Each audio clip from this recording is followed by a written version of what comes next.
Atenção! O que você vai ouvir agora é apenas a primeira parte de uma história baseada em fatos reais do seu Francisco. Caros ouvintes, gostaria de fazer um esclarecimento importante sobre nossos vídeos. Muitos acreditam que nossas histórias são dubladas, mas na realidade são narradas por profissionais, experientes. Esta abordagem não é por acaso. Existe uma razão muito significativa por trás dela. Os idosos que corajosamente compartilham suas vidas conosco frequentemente revelam situações extremamente delicadas e pessoais. Seus relatos incluem detalhes sobre familiares, amigos e conhecidos, além de eventos que podem ser considerados controversos ou até inadmissíveis pelos padrões atuais. É uma exposição crua e honesta de suas experiências de vida. Se permitíssemos que esses idosos se identificassem diretamente, as consequências poderiam ser sérias e de longo alcance. Não apenas para eles, mas para um círculo muito mais amplo de pessoas mencionadas em suas histórias. Imagine o impacto que essas revelações poderiam ter nas vidas atuais dessas pessoas. Conflitos familiares, problemas legais, danos à reputação. Nossa responsabilidade é proteger todos os envolvidos. É por isso que insistimos que você, nosso espectador, se concentre na essência da história, não nas imagens representativas. Já disse isso antes, mas reforço, devido aos comentários que lemos diariamente. Por isso eu te peço, inscreva-se no canal agora e deixe seu like da confiança. É rápido e faz toda a diferença.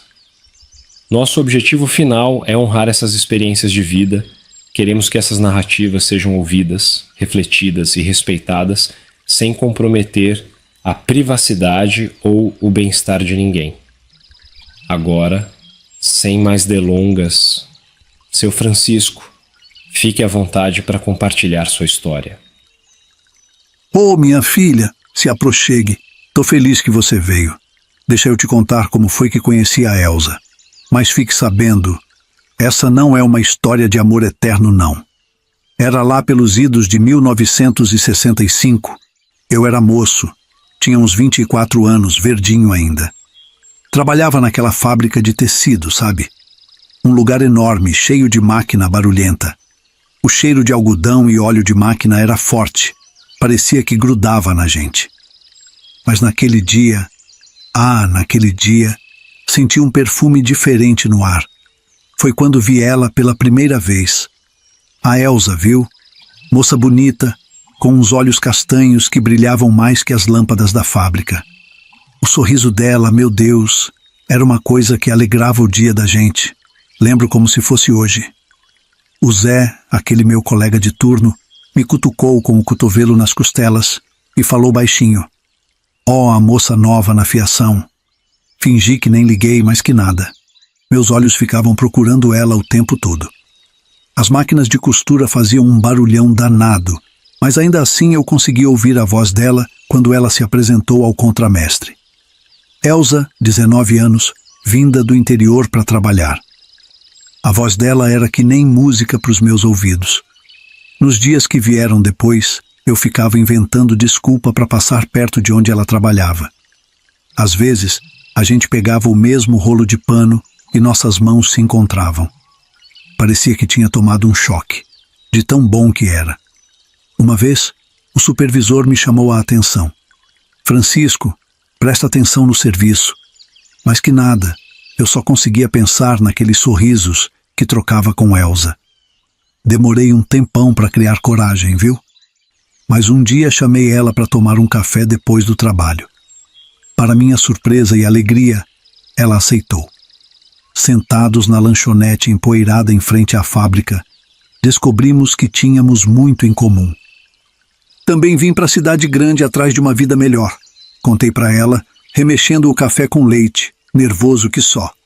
A Elsa deu uma risada gostosa, dessas que fazem a gente se apaixonar mais ainda. "E achou?" ela perguntou, olhando bem nos meus olhos.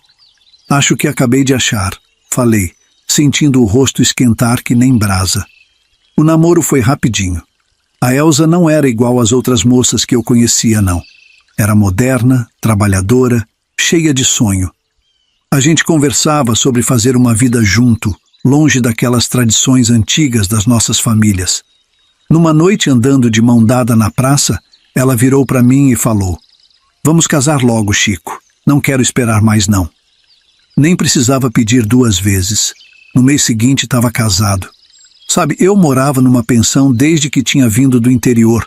Fazia uns 3 anos e meio já. Era um quarto pequeno. Não dava para nós 2, não. E para falar a verdade, aquele lugar era só para rapazes solteiros. Nem podia levar a Elza lá. Então fizemos assim. Alugamos uma casinha simples perto da fábrica. Dava para ir a pé e a gente ia todo santo dia.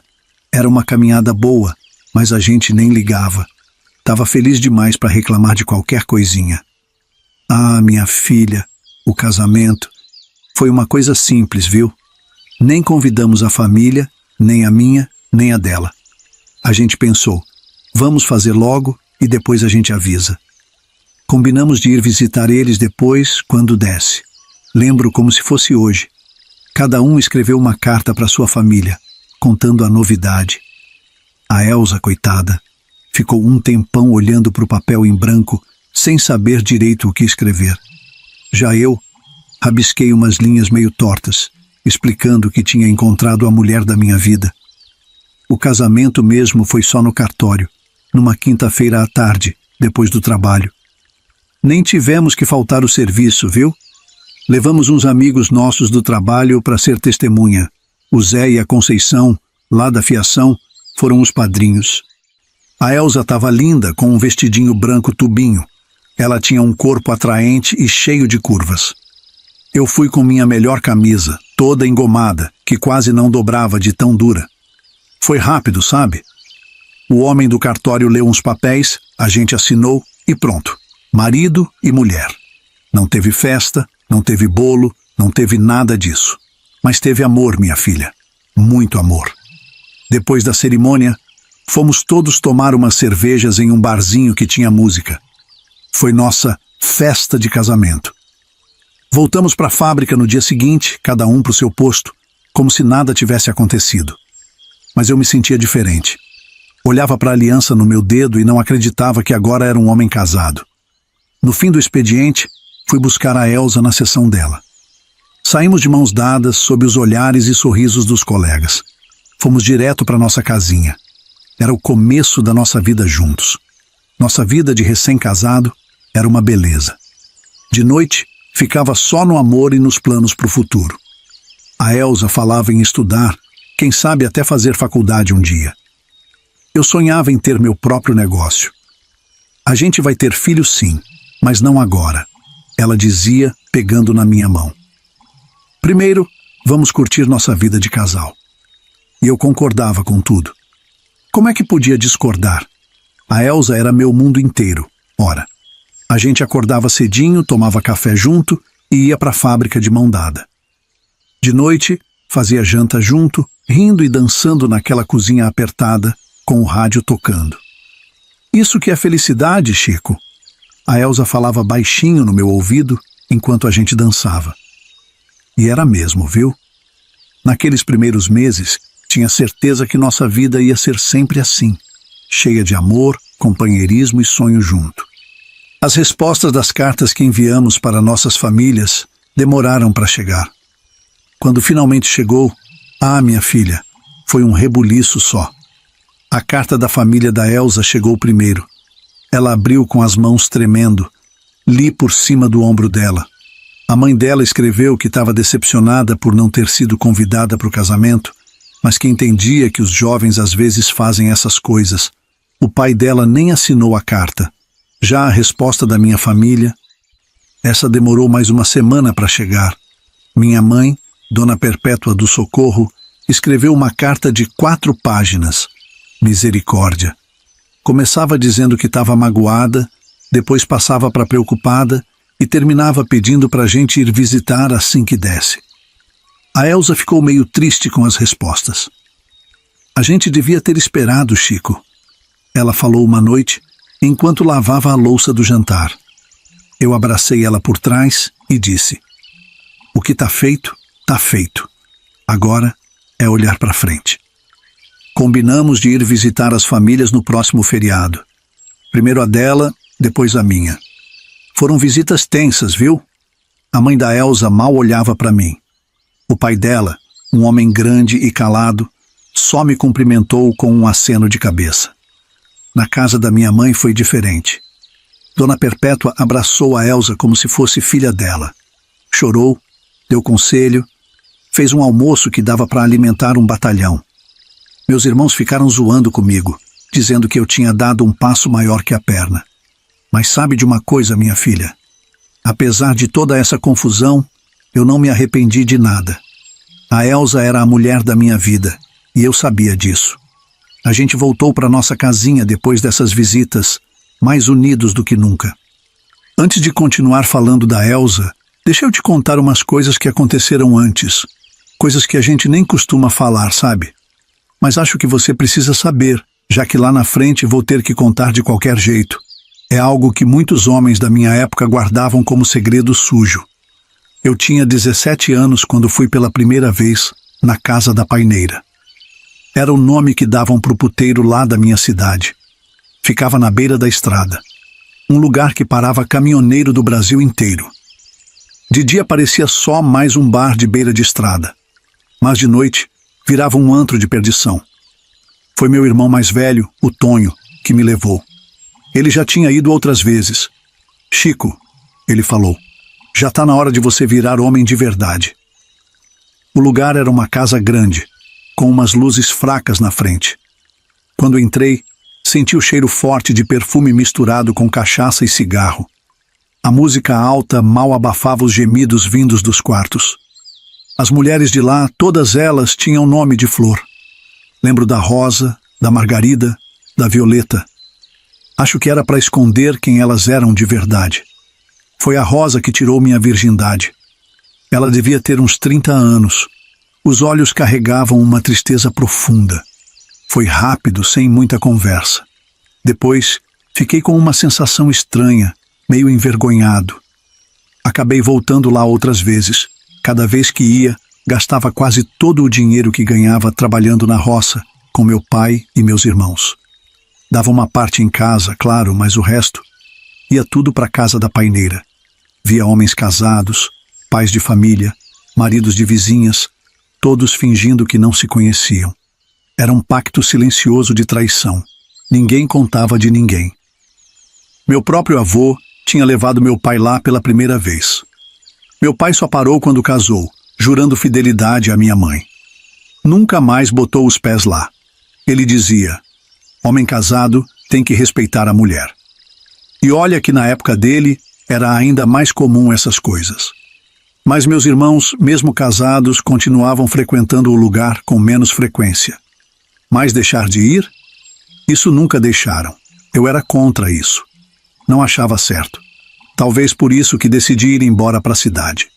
Um dia, percebi que daquele jeito eu nunca ia ter nada na vida. Estava sempre sem dinheiro, sempre devendo. Foi aí que decidi que precisava mudar de vida. Tinha um primo meu, o Dionísio, que trabalhava na cidade numa fábrica. Resolvi que ia tentar a sorte por lá também. Quando falei que ia para a cidade, meus irmãos acharam que eu estava ficando doido. Vai largar a terra por uma fábrica? Eles falavam. Mas eu estava decidido. Não queria acabar como eles, casado cedo, cheio de filho, e ainda assim indo para a Casa da Paineira escondido das mulheres. Foi difícil no começo, viu? A cidade era um mundo diferente. Mas pelo menos eu estava longe daquela tentação. Nos primeiros meses, às vezes dava uma vontade de procurar um lugar parecido na cidade. Mas eu resistia. Queria juntar um dinheiro, ter uma vida melhor. E foi assim que eu estava vivendo quando conheci a Elsa. Quando olhei nos olhos dela pela primeira vez, entendi o que meu pai queria dizer sobre respeitar a mulher. Era diferente de tudo que eu tinha sentido antes. Essas experiências me ensinaram muito. Me fizeram valorizar o amor de verdade, o companheirismo. Não contei para Elsa sobre a Casa da Paineira. Talvez devesse ter contado, Mas naquela época, a gente não falava dessas coisas. Olhando para trás agora, vejo como era tudo errado. Os homens achavam que podiam fazer o que queriam, que era normal trair. As mulheres, coitadas, tinham que aceitar ou fingir que não sabiam. Não era certo, não. Mas era assim que as coisas funcionavam. Quando casei com a Elsa, prometi para mim mesmo, nunca mais ia pisar num lugar daqueles. E cumpri, viu? Mesmo nos momentos mais difíceis do nosso casamento, nunca procurei outras mulheres. Bom, voltando à vida de casado, depois daquelas visitas às famílias, a gente voltou para nossa rotina. Eu e a Elsa, trabalhando na fábrica, sonhando com um futuro melhor. A gente era jovem, cheio de planos, mas sabe como é, né? A vida às vezes tem outros planos pra gente. Não demorou muito e a Elsa engravidou. Foi uma surpresa e tanto. A gente tinha combinado de esperar um pouco mais, mas aconteceu. Lembro do dia que ela me contou. Tava toda nervosa, tremendo. Chegou em casa do trabalho, mal tocou na janta. Depois me chamou no quarto e contou. Eu fiquei sem saber o que dizer no começo, mas depois abracei ela forte. Vamos dar um jeito, falei. No fundo eu estava feliz, mas também assustado. O João nasceu 9 meses depois. Um menino forte, saudável, com um par de pulmões que fazia a vizinhança toda saber quando estava com fome. A Elsa deixou o trabalho na fábrica para cuidar dele. No começo, ela até gostou. Ficava o dia todo com o bebê, cuidando da casa. Eu chegava do trabalho e encontrava tudo arrumadinho, comida na mesa. Eu estava gostando da vida de pai de família. Mas a lua de mel não durou muito. Logo a Cândida veio, sem a gente planejar. E aí as coisas começaram a ficar pesadas para Elsa. 2 bebês pequenos, a casa para cuidar e eu trabalhando cada vez mais para dar conta das despesas. O dinheiro curto, as noites mal dormidas, tudo isso foi pesando.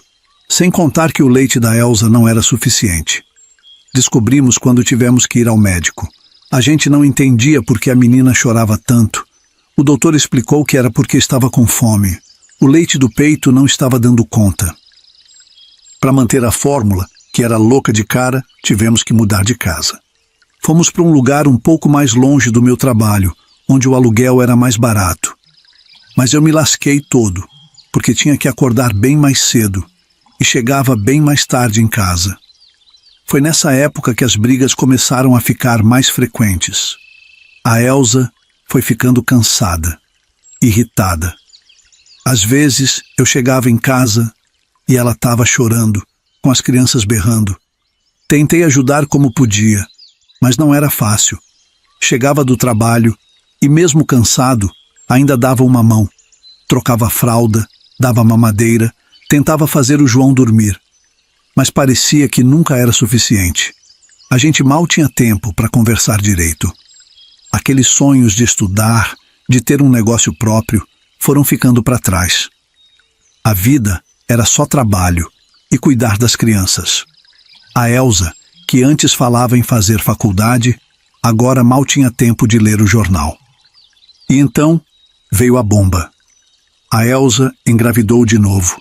Dessa vez, eram gêmeos. Quando o médico falou, achei que ela ia desmaiar ali mesmo no consultório. Tive que segurar ela para não cair. Pedro e Paulo nasceram fortes, mas a Elsa parecia que tinha perdido o brilho nos olhos.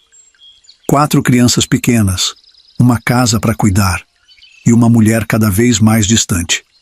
A Elsa não era mais aquela moça alegre que eu conheci na fábrica. Agora ela vivia cansada, de olheiras fundas, cabelo sempre preso num coque mal feito.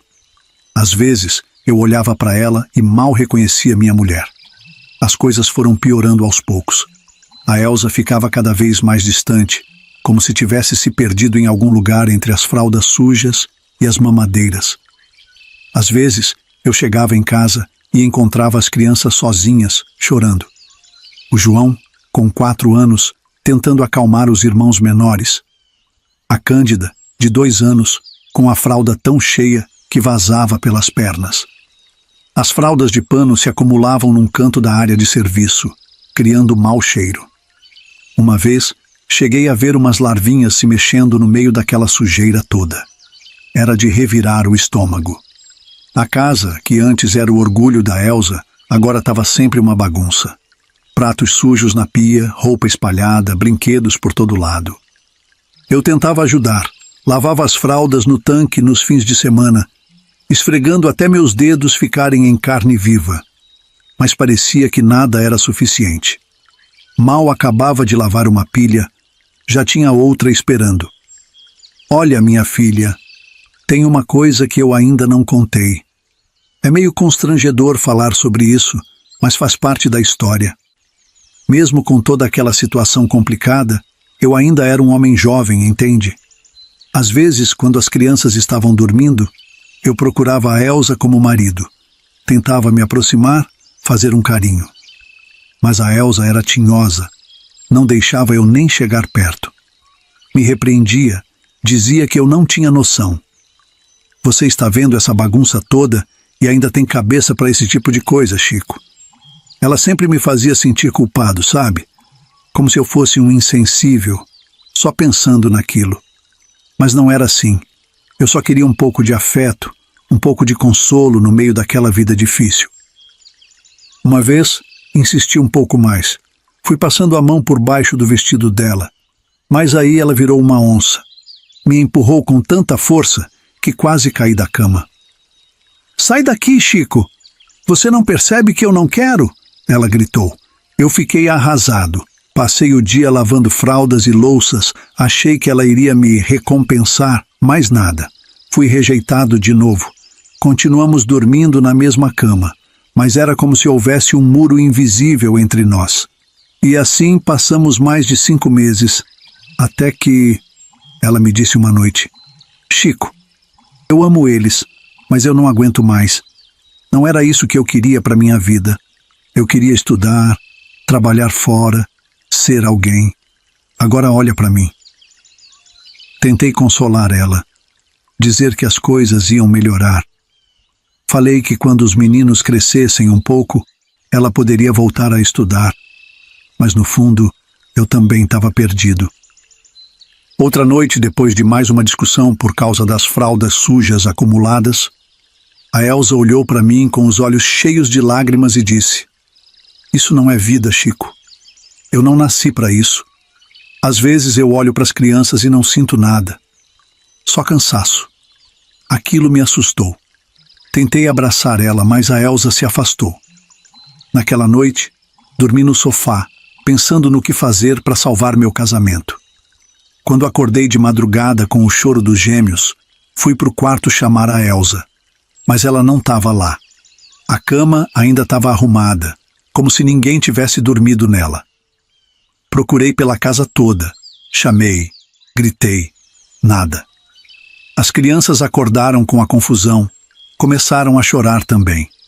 Foi então que vi o bilhete na mesa da cozinha, embaixo de uma xícara de café pela metade. Chico, não aguento mais. Preciso ir. Amo as crianças, mas não consigo ser a mãe que elas merecem. Me perdoa, Elsa. A Elsa tinha ido embora.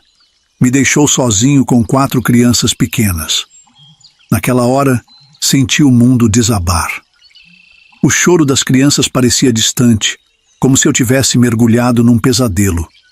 Mas não tinha tempo para chorar. As crianças precisavam de mim. Troquei as fraldas dos gêmeos Pedro e Paulo com apenas 8 meses. Dei mamadeira para Cândida, fiz o João parar de chorar prometendo que a mamãe logo voltaria. Menti para o meu próprio filho, tentando acreditar na mentira eu mesmo. O que aconteceu depois? Naquela madrugada, depois que acalmei as crianças, fui naquela cozinha e resolvi ler o bilhete da Elsa novamente. Minha cabeça girava, tentando processar o que tinha acabado de acontecer. Será que a Elsa foi só dar uma volta para esfriar a cabeça e logo vai voltar? Será que ela foi embora mesmo, mas vai voltar arrependida daqui a pouco? As perguntas sem respostas não paravam de surgir na minha mente. Lembrei de todas as vezes que a Elsa tinha reclamado do cansaço, das noites mal dormidas, dos sonhos adiados. Como é que eu não tinha visto que as coisas estavam tão ruins assim? Me senti um fracassado, um marido incompetente que não conseguiu ajudar a própria mulher. De repente, senti as pernas fraquejarem. Me apoiei na pia da cozinha, as mãos tremendo tanto que mal conseguia segurar na borda. Foi então que o choro veio, um choro de desespero que eu nunca tinha sentido antes. Chorei como criança, soluçando mesmo. Me sentia um inútil, um homem que não foi capaz de manter sua família unida. Como é que eu ia explicar isso para os meus filhos? Como é que eu ia criar 4 crianças sozinho? Não sei quanto tempo fiquei ali, chorando na cozinha escura. Mas então, como se fosse um tapa na cara para me acordar daquele pesadelo, ouvi de novo o choro das crianças vindo do quarto. A verdade é que, com Elsa ou sem Elsa, eu tinha 4 bocas para alimentar e nenhuma ideia de como fazer isso sozinho. Aquelas crianças eram minhas, eram minha carne e meu sangue.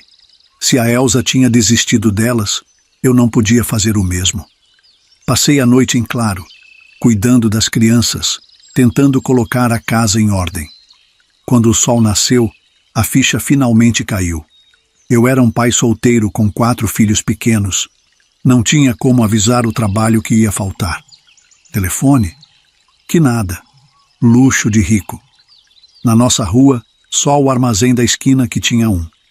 E eu não podia sair de casa e deixar as crianças sozinhas para ir até lá. Pela primeira vez em anos, simplesmente não fui trabalhar. Fiquei em casa, me virando como podia com as crianças. O tempo todo pensando no que ia dizer para o supervisor quando voltasse. A verdade? Nem pensar. A vergonha era grande demais.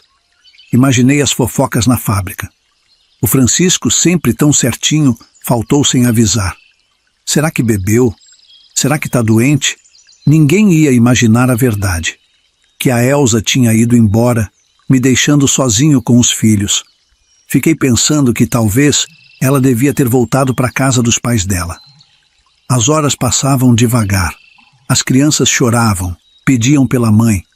Cada vez que olhava para o relógio, pensava no supervisor marcando minha falta.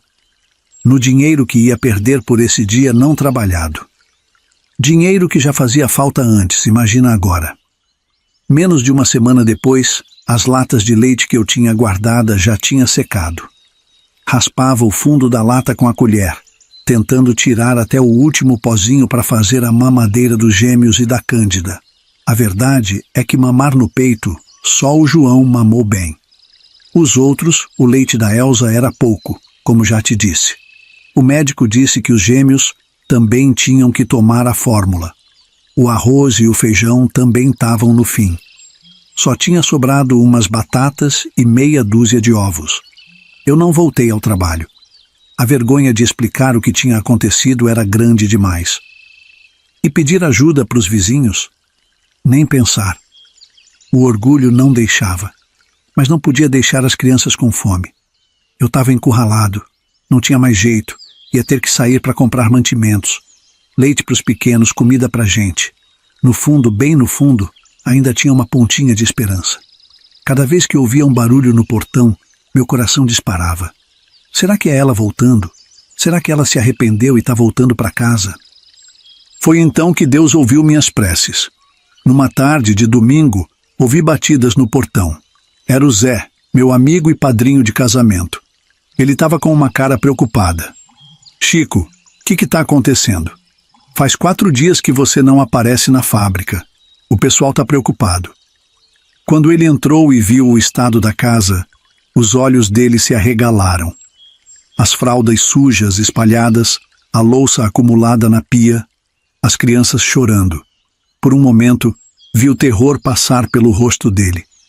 Meu Deus, Chico, a Elsa, ela não... Ele não conseguiu terminar a frase, mas entendi o que ele estava pensando. Achava que tinha acontecido uma tragédia, que a Elsa tinha morrido. Não aguentei. Desabei ali mesmo, na frente dele. Contei tudo, entre soluços. Como a Elsa tinha ido embora, me deixando sozinho com as crianças. Como eu estava perdido, sem saber o que fazer. O Zé me abraçou forte, deixando eu chorar no ombro dele. Depois que me acalmei um pouco, ele olhou nos meus olhos e falou: Chico, Você não está sozinho nessa. A gente vai dar um jeito. Primeiro, vamos dar um trato nessa casa e alimentar essas crianças. Depois a gente pensa no resto. Ali, naquele momento, senti um alívio que não sentia há dias. Finalmente tinha alguém para me ajudar, alguém para compartilhar o peso daquela situação. O Zé passou o resto do dia me ajudando. Ele e a Conceição tinham 3 filhos pequenos também. Ele sabia tudo o que fazer. Enquanto ele foi no mercadinho, eu fiquei limpando a casa. Depois voltou, com o leite das crianças e umas sacolas cheias de comida. Demos banho nas crianças, fizemos comida. Já era noite. Quando as crianças já estavam dormindo, o Zé sentou comigo na cozinha. Chico, você não pode continuar assim. Precisa voltar para o trabalho. Eu vou falar com o supervisor amanhã, que é segunda-feira, explicar a sua situação. E vou ver se consigo alguém para te ajudar com as crianças durante o dia. Tentei protestar, dizer que não precisava. Mas no fundo, eu sabia que ele estava certo. Não podia continuar daquele jeito. Obrigado, Zé, falei. Não sei o que seria de mim e das crianças sem você. Ele deu um tapinha nas minhas costas e sorriu. Para isso que serve os amigos, Chico. A gente vai superar isso junto. Naquela noite, dormi um pouco mais tranquilo. Ainda tinha um longo caminho pela frente, mas pelo menos agora eu não estava mais sozinho nessa fase ruim da minha vida. O Zé ajudou como prometeu, mas a coisa era mais complicada do que a gente pensava. Voltei para o trabalho, mas e as crianças? Onde é que eu ia deixar? Acabei deixando na casa da dona Adelaide, uma senhora que cuidava dos meninos do bairro. Mas aquilo não era o ideal, não. Era só uma casa cheia de criança correndo para todo lado, sem ninguém para olhar direito. Fui até na creche do governo ver se arrumava uma vaga. A mocinha lá me olhou com uma cara de dó que só vendo. Seu Francisco vai ter que esperar. Tem fila. Pode demorar meses. Voltei para casa com o rabo entre as pernas. Não tinha jeito. Era deixar com a dona Adelaide mesmo. Todo dia de manhã, meu coração apertava de deixar meus pequenos lá. Tinha criança demais naquela casa, e a senhora não dava conta não. Um dia, a Cândida chegou com uma mordida funda no ombro. Quase perdi a cabeça. Mas o que eu podia fazer? Brigar com uma criança? Reclamar com a dona Adelaide e correr o risco de perder o único lugar que eu tinha para deixar meus filhos? No trabalho, a situação não estava melhor. O povo cochichando, olhando de rabo de olho. Parecia que eu tinha virado bicho de circo. O coitado que a mulher abandonou com 4 crianças pequenas. A vizinhança era a mesma coisa. Cochichos para todo lado quando eu passava com as crianças. Algumas pessoas até ofereciam ajuda, mas eu sabia que era só para assuntar mesmo. Não aguentava mais aquela situação. 2 meses e meio depois que a Elsa foi embora, tomei uma decisão. Não dava mais para continuar daquele jeito. As crianças mereciam algo melhor, e a verdade era clara. Eu não estava dando conta sozinho. Uma noite, depois de colocar as crianças para dormir, sentei na cozinha e chorei muito.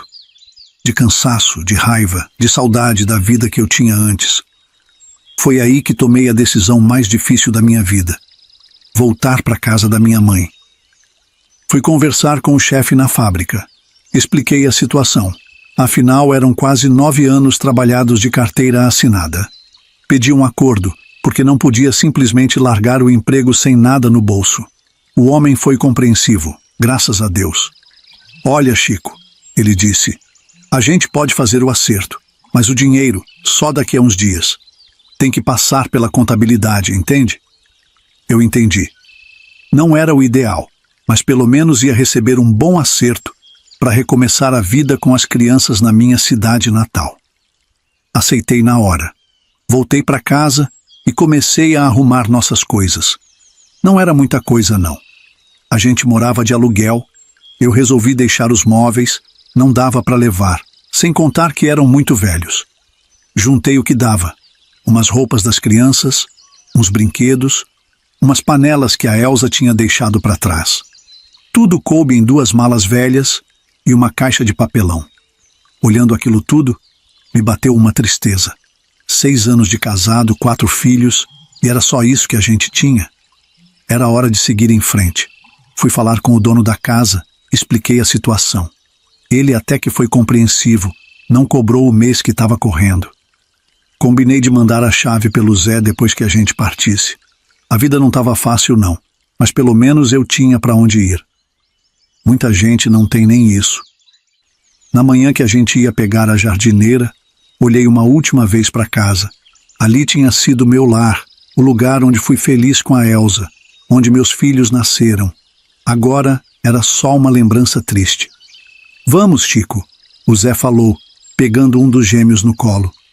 Está na hora de recomeçar. Tranquei a porta e seguimos para a rodoviária. A viagem foi longa. As crianças choraram muito no começo, mas depois o barulho da jardineira foi acalentando e eles dormiram. O Zé, coitado, passou a viagem toda me ajudando com os pequenos. Não sei o que seria de mim sem aquele amigo. E assim, com o coração pesado, mas com uma pontinha de esperança, parti rumo à casa da minha mãe. Não sabia o que me esperava, mas sabia que não podia mais continuar daquele jeito. Olhava para os meus filhos dormindo e rezava para estar fazendo a coisa certa. Dona Perpétua do Socorro quase desmaiou quando me viu na porta com 4 crianças pequenas e umas poucas malas. Meu filho, o que aconteceu? Ela perguntou, já pegando o Pedro no colo. Contei tudo, ali mesmo na porta, já que a mãe já foi pensando que a Elsa tinha morrido. Eu tive que explicar o mais rápido que pude, para ela não passar mal. Minha mãe ouviu em silêncio, balançando a cabeça. Quando terminei, ela só disse: "Entra, meu filho.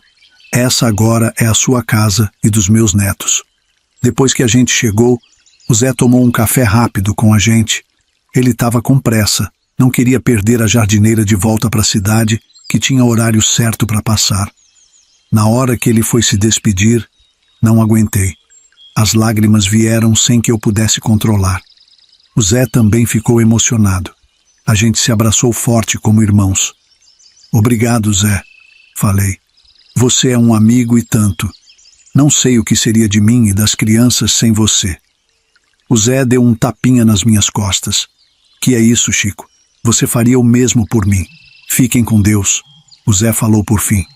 "Cuida dessas crianças e quando der, manda notícias." Assenti com a cabeça, ainda emocionado demais para falar. Vi o Zé se afastando, acenando uma última vez antes de virar a esquina. Estava com o coração apertado, mas cheio de gratidão pelo amigo fiel que Deus tinha colocado no meu caminho. A mãe também se emocionou vendo aquela cena. Depois que o Zé se foi, minha mãe começou a olhar neto por neto com os olhos cheios d'água. "Que crianças perfeitas, meu filho," ela disse, a voz embargada. A mãe não conhecia nenhum deles. A última vez que nos vimos foi aquela vez que te contei, que eu e a Elsa fomos lá depois de casados. Ela estava emocionada e triste ao mesmo tempo. "Francisco," ela me chamou baixinho, enquanto as crianças brincavam no quintal. "Me diz uma coisa, você não traiu a Elsa, né? Conhecendo seu passado naquele puteiro." Eu olhei nos olhos dela, sério. "Mãe, eu juro de pé junto que não. Depois que casei com a Elsa, nunca mais olhei para outra mulher." Ela me fitou por um momento, então assentiu. "Eu acredito em você, meu filho. Você é igual seu pai." A mãe pegou o Pedro no colo, que já estava choramingando de sono. "Coitadinhos, devem estar exaustos da viagem. Vamos ajeitar tudo para eles dormirem." Enquanto arrumávamos as camas improvisadas, a mãe continuava olhando para as crianças. "Como é que uma mãe faz uma coisa dessas, meu Deus?" ela murmurou, mais para si mesma do que para mim. Eu não tinha resposta, também não entendia, só sabia que agora era comigo e que, graças a Deus, eu tinha minha mãe para me ajudar. "Mãe", falei, quando as crianças já estavam dormindo, "obrigado por nos receber assim. Sei que não vai ser fácil." Ela me interrompeu com um abraço apertado. "Meu filho, essa é a sua casa e dos meus netos. A gente vai dar um jeito. Deus não dá um fardo maior do que a gente pode carregar." Naquela noite, quando me deitei ao lado das crianças, eu chorei silenciosamente. De alívio, de medo, de saudade da vida que eu tinha antes. mas também de gratidão.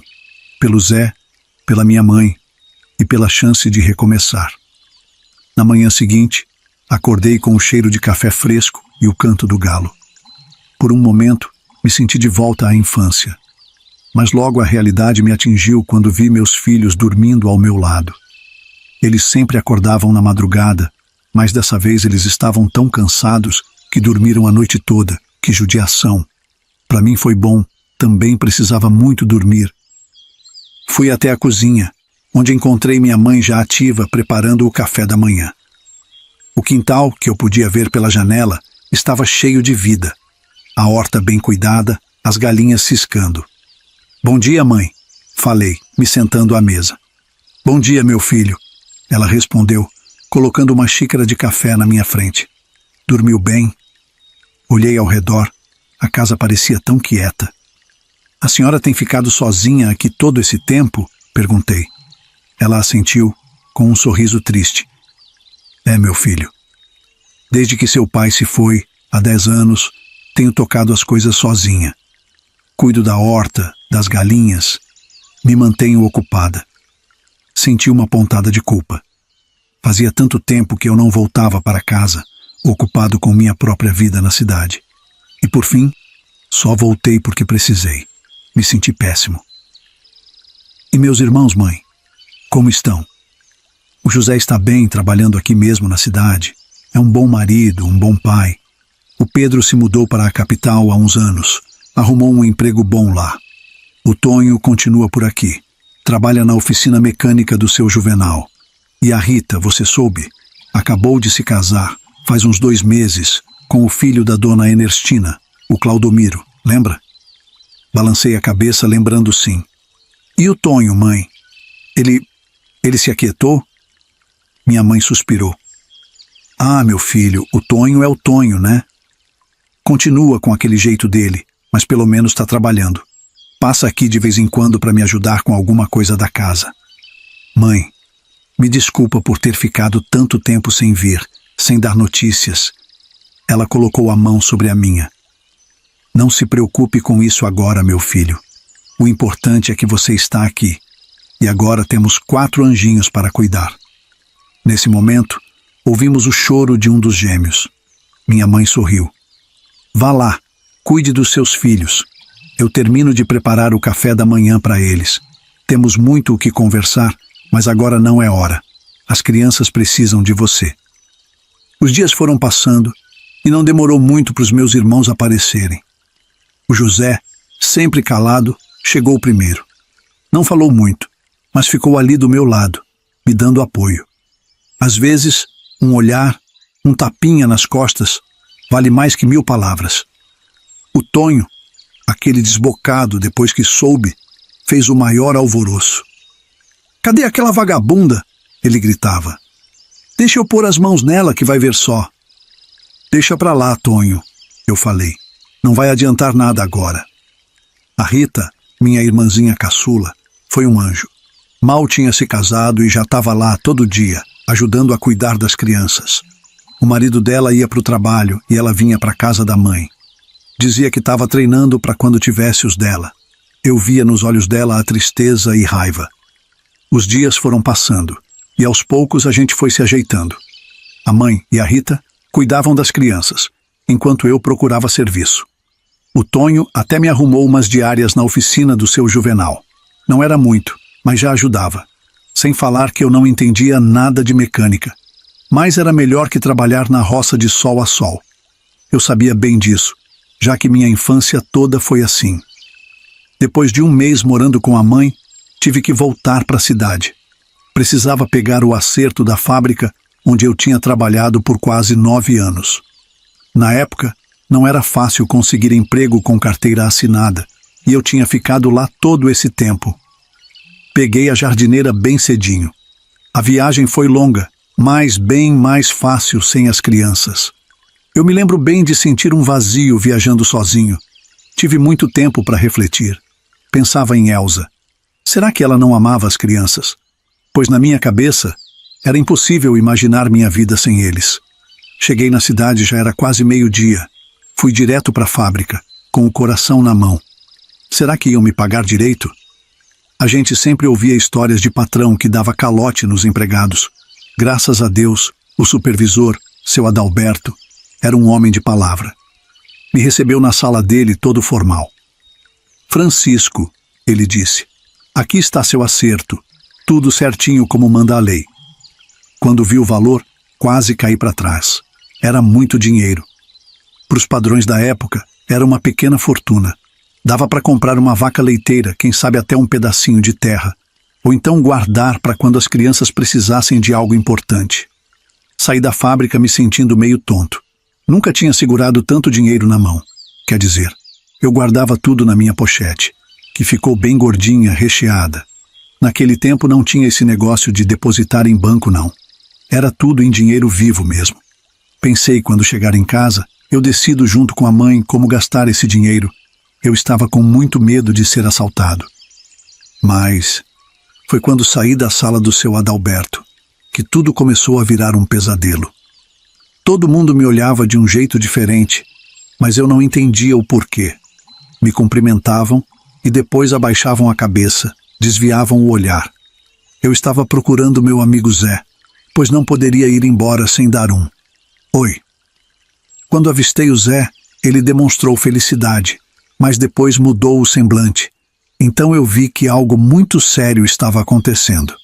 O Zé falou: Chico, ele disse baixinho, preciso conversar com você, mas agora não dá, me espera, e depois do expediente vou te contar algo que você precisa saber, é importante. Fiquei intrigado, mas concordei. Tive que ir para fora da fábrica, eram umas 3:30 da tarde. Eu fiquei plantado lá para fora, tentando imaginar 1000 coisas, com aquela dinheirama toda, morrendo de medo de um bandido me ver. Mas dali eu não arredava o pé. Quando o turno acabou, às 7 da noite, o Zé me chamou para ir no barzinho ali perto. O Zé estava sério demais. Sentamos numa mesa no canto. O Zé pediu 2 cervejas e ficou um tempo em silêncio, como se não soubesse por onde começar.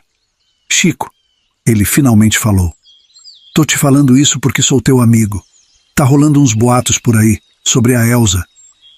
Senti meu coração apertar. Que tipo de boatos, Zé? Ele suspirou fundo. Dizem que a Elza não sumiu do nada, não. Que ela fugiu com o Paulinho, o filho do seu Geraldo. Foi como se o chão tivesse sumido debaixo dos meus pés. O Paulinho? O filho do dono da nossa antiga casa? Aquela casa que a gente teve que sair quando a Cândida nasceu, lembra? Pois é. Parece que eles estavam de caso desde aquela época. Todo mundo sabia, menos eu. O Zé continuou, me contando tudo que estava sabendo de conversa pela cidade. Que a Elza e o Paulinho eram amantes. Que todo mundo sabia, menos eu. Senti o chão sumir debaixo dos meus pés. Um gosto amargo tomou conta da minha boca. Parecia que tinha engolido fel. As vozes ao meu redor foram ficando distantes. Por que ninguém me contou antes? Consegui perguntar depois de um tempo. O Zé baixou os olhos. Eu nunca soube, Chico, se soubesse tinha te falado. Saí do bar feito um zumbi, arrastando os pés pelas ruas que antes me eram tão familiares. Agora cada esquina, cada árvore, cada banco de praça parecia zombar de mim, gritando em silêncio. Traído. Todo mundo sabia, menos você, seu corno idiota. Os cochichos me perseguiam. Quando eu me aproximava, as pessoas paravam de falar e me olhavam com aquela cara de pena. Eu queria gritar, queria sumir, queria que a terra me engolisse. O dia tinha sido um pesadelo e estava longe de acabar. Na estação, mais uma pancada. A próxima jardineira só sairia no dia seguinte. Já que me enrolei tanto, conversando com o Zé, acabou ficando tarde, então resolvi passar a noite na pensão da dona Jurema, onde eu morava antes de casar com a Elza. Eu queria morrer, só queria sumir daquela cidade e nunca mais dar as caras por ali de tanta vergonha. Foi aí que o mundo desabou de vez. A pensão fervilhava de olhares e sussurros. Os vizinhos me encaravam com pena e constrangimento. A dona Zulmira, fofoqueira de plantão, não se conteve. Seu Francisco, eu sinto muito pelo que o senhor está passando. Eu fingi de bobo, mesmo doendo fundo, eu queria saber o que estavam falando, o que todos sabiam. Ela falou tanta coisa que, olha, é preciso ter forças para ouvir. Ela dizia: Seu Francisco, o senhor não sabe da missa à metade. A Elza estava de caso com o Paulinho há anos. Todo mundo via ele se agarrando pelos cantos quando o senhor ia para a fábrica. E tem mais. A sua menina. Não é sua nem os gêmeos. O senhor não reparou que eles não parecem nada com o senhor? Dizem que o Paulinho é que é o pai de verdade. Por que o senhor não procura a Elza e devolve os filhos para ela? Ave Maria, que situação! O senhor é um santo, viu? Sabe, minha filha, eu nunca tive vontade de bater em mulher. Mas sinceramente me passou pela cabeça dar um tapa na cara daquela boca de serpente venenosa. A vergonha e a dor me consumiam, enquanto eu digeria o fato de que era o último a saber da minha própria desgraça. Cada palavra da dona Zulmira era como uma punhalada. Como é que eu ia olhar para as crianças agora? Como é que eu ia encarar minha mãe? Meu Deus do céu, que situação! Voltei para a casa da minha mãe arrasado. Senti um nó no estômago que não passava. A vergonha era tanta que eu mal conseguia olhar nos olhos da minha mãe, dos meus irmãos. Como é que eu ia contar para os meus filhos que a mãe deles não só tinha abandonado eles, mas tinha fugido com outro homem? E mais, será que aquelas crianças eram minhas? Naquela noite, chorei como criança no colo da minha mãe. Chorei de raiva, de tristeza, de humilhação. A mãe só ficava passando a mão na minha cabeça, rezando baixinho. Deus sabe o que faz, meu filho, ela dizia. Essa cruz que ele te deu é porque sabe que você é forte o suficiente para carregar. Nos dias que se seguiram foi difícil demais. Cada vez que eu olhava para o João, para Cândida, para os gêmeos, meu coração apertava. Como é que eu ia explicar para eles? Como é que eu ia proteger eles dessa verdade tão dolorosa? Decidi que, por enquanto, ia manter a história que a gente tinha inventado. Que a mãe tinha ido trabalhar longe, que um dia ela voltava. Era mentira, eu sabia, mas naquele momento parecia ser a única coisa que eu podia fazer para proteger meus filhos. A vida continuou, sabe? Tinha que continuar. As crianças precisavam comer, precisavam de roupa, de carinho. Não dava para ficar parado chorando pitanga. Mas cada dia era uma luta. Acordava de manhã com aquele peso no peito, aquela vontade de não levantar da cama. Mas aí ouvia o choro de um dos gêmeos, ou o João chamando: pai, brinca comigo, e tinha que seguir em frente. Sabe, a Cândida era minha menina manhosa, sempre querendo colo, morria de ciúmes dos meninos, queria por toda a lei que eu pegasse ela, em vez deles. Olha, tinha sim a dúvida da paternidade, mas para mim, aquelas crianças eram minhas, e ai de quem falasse que não. Foi a fé em Deus e o amor pelos meus filhos que me deram força para continuar. A mãe, que sempre foi muito devota, me disse uma coisa que ficou martelando na minha cabeça. Meu filho, talvez tudo isso tenha acontecido porque você se afastou da igreja. A gente precisa estar perto de Deus nos bons e nos maus momentos. Ela tinha razão. Fazia anos que eu não pisava numa igreja, a não ser em casamento ou batizado. Resolvi então que era hora de voltar para as missas de domingo. No começo não foi fácil. Levar as crianças pequenas para a igreja. Ave Maria! Mas graças a Deus, a paróquia do Sagrado Coração de Jesus tinha uma salinha para os pequenos. As freiras cuidavam deles durante a missa, ensinando catecismo e histórias da Bíblia. Assim, eu conseguia prestar atenção no que o padre Antônio falava. As palavras dele eram um bálsamo para minha alma ferida. Ele sempre dizia: meus filhos, é nas dificuldades que nossa fé se fortalece. Me diga, minha filha, você acha que eu fiz certo em acolher as crianças como minhas, mesmo sabendo que talvez não fossem meu sangue? Ou devia ter feito o que a dona Zulmira sugeriu e devolvido eles para a safada da Elza? Aquela mulher que me traiu e abandonou sem dó nem piedade. Bom, eu fiz o que meu coração mandou. E sabe de uma coisa? Não me arrependo nem um pouquinho. Comecei a rezar o terço toda noite com as crianças antes de dormir. O João, que já era maiorzinho, até decorou a Ave Maria. A Cândida gostava de segurar o terço da vovó, aquele de contas azuis que ela trouxe de Aparecida. Aos domingos, depois da missa, a gente ficava um pouco na Praça da Matriz.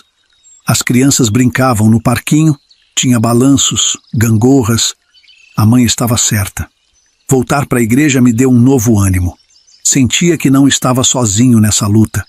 Tinha Deus, Nossa Senhora, e toda a comunidade da paróquia me apoiando. Bom, a gente sabe que sempre tem um ou outro que só vai para a igreja para fofocar, mas aí não era um problema meu.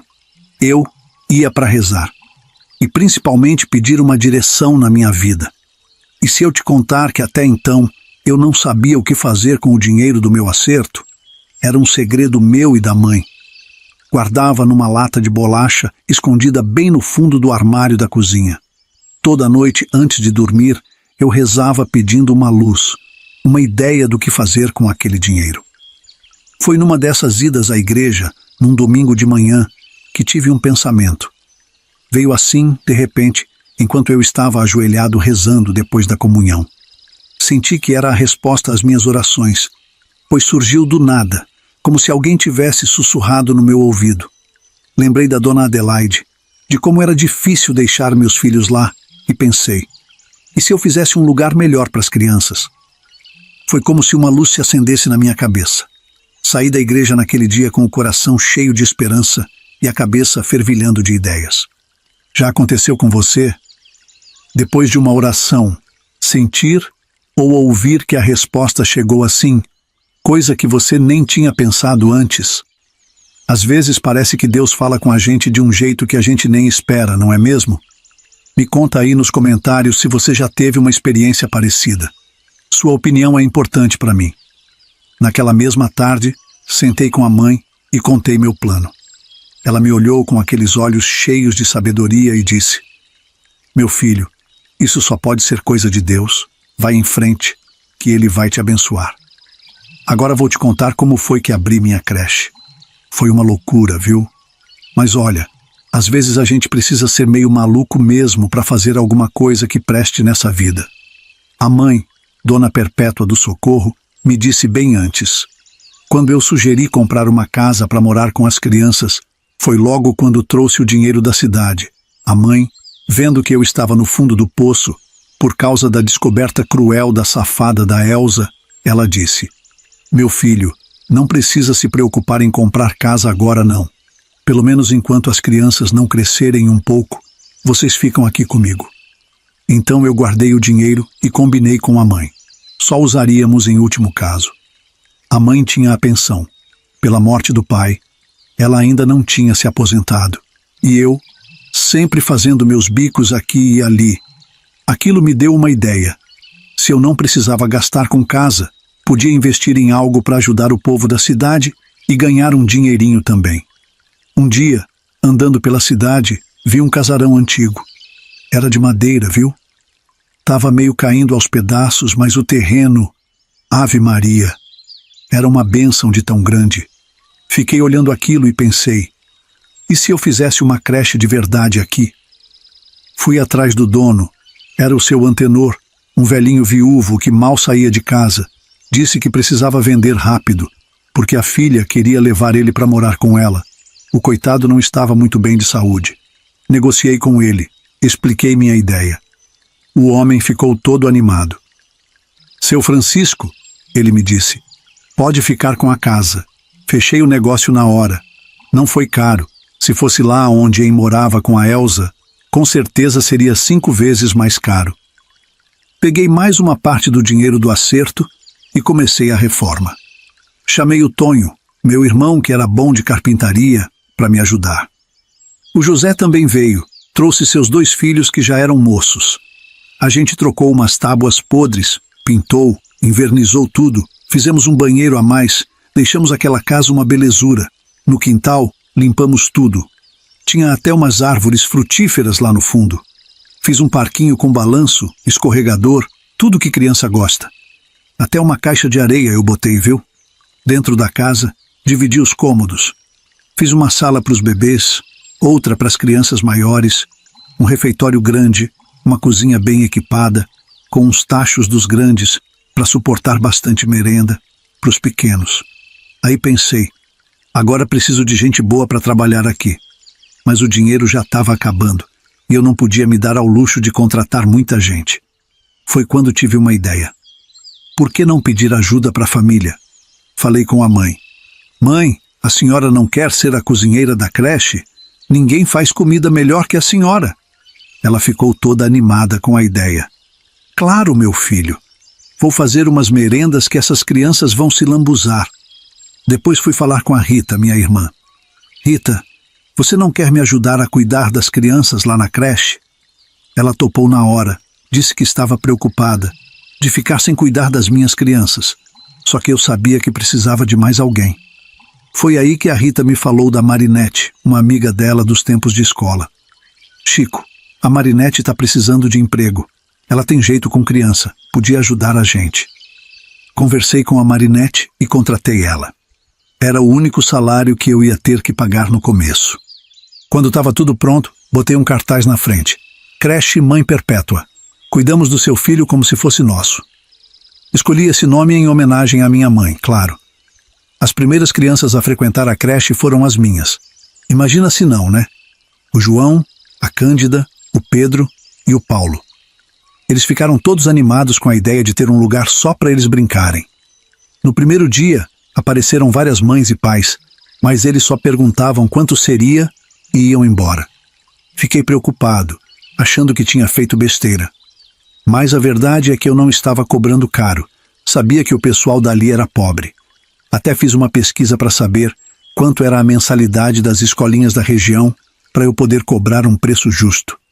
Mas aí, no dia seguinte, apareceram 5 crianças. No fim da semana, tinha 12. O povo foi vendo que a creche era boa, que a gente cuidava bem das crianças e foi espalhando a notícia. Deus foi abençoando. Fiz questão de ter tudo certinho. Comida na hora certa, soneca depois do almoço, brincadeiras no parquinho. As crianças adoravam, viu? O meu João, que já era maiorzinho, ficava todo orgulhoso dizendo que o pai dele era o dono da creche. Uma coisa que fiz e que as mães gostaram muito foi mandar bilhetinho todo dia, contando como a criança tinha passado. Lembrei de como eu ficava preocupado quando deixava meus filhos com a dona Adelaide, sem saber direito o que estava acontecendo. Logo a creche ficou famosa na cidade. Em menos de um ano já tinha até lista de espera. Tive que contratar mais gente. As mães trabalhadoras ficavam mais tranquilas, sabendo que os filhos estavam bem cuidados. Uma coisa que me deixou muito feliz foi poder ajudar algumas famílias que não podiam pagar. Tive uma ideia que achei que podia dar certo. Espalhei pela cidade que ia dar 2 vagas de graça por 3 meses. Era um tempo para essas famílias se ajeitarem na vida, sabe? Funcionava assim. A gente escolhia 2 famílias que estavam passando mais necessidade. Elas podiam deixar as crianças na creche de graça por 3 meses. Depois desse tempo, ou elas começavam a pagar, ou a gente passava a vaga para outra família necessitada. No começo, fiquei com medo de não dar certo. Afinal, a gente já estava apertado de dinheiro. Mas sabe que foi a melhor coisa que fiz? As pessoas ficaram sabendo e começaram a falar bem da creche. Diziam que a gente tinha coração. Lembro da primeira família que ajudamos. Era uma moça, a Madalena, que tinha ficado viúva com 2 filhos pequenos. Ela chorou quando eu falei que podia trazer as crianças. Depois dos 3 meses, ela já tinha arrumado um emprego e conseguiu continuar pagando. Lembrava de como foi difícil para mim no começo, quando fiquei sozinho com as crianças. Queria fazer a diferença na vida dessas famílias, dar uma chance para eles se levantarem. E sabe de uma coisa? Ver aquelas crianças felizes, aqueles pais aliviados, era lindo demais. A creche estava indo bem, as famílias adoravam e a gente seguia fazendo nosso trabalho com muito amor e dedicação. Naquela época, lá pelos anos 70, não tinha tanta regulamentação para creche como tem hoje em dia. Um dia, apareceu uma assistente social da prefeitura. Ela veio dar uma olhada no que a gente estava fazendo, porque tinha ouvido falar bem da creche. Fiquei um pouco nervoso, mas ela foi bem simpática. Seu Francisco, ela disse, que trabalho bonito o senhor está fazendo aqui. Só vim dar umas orientações para melhorar ainda mais. Ela sugeriu umas coisas simples. Ter um caderninho para anotar as vacinas das crianças, fazer um cardápio variado para as merendas, essas coisas. Nada muito complicado. O importante é que as crianças estejam bem cuidadas e felizes, ela falou. E pelo que estou vendo, isso vocês já fazem com muito carinho. Fiquei aliviado.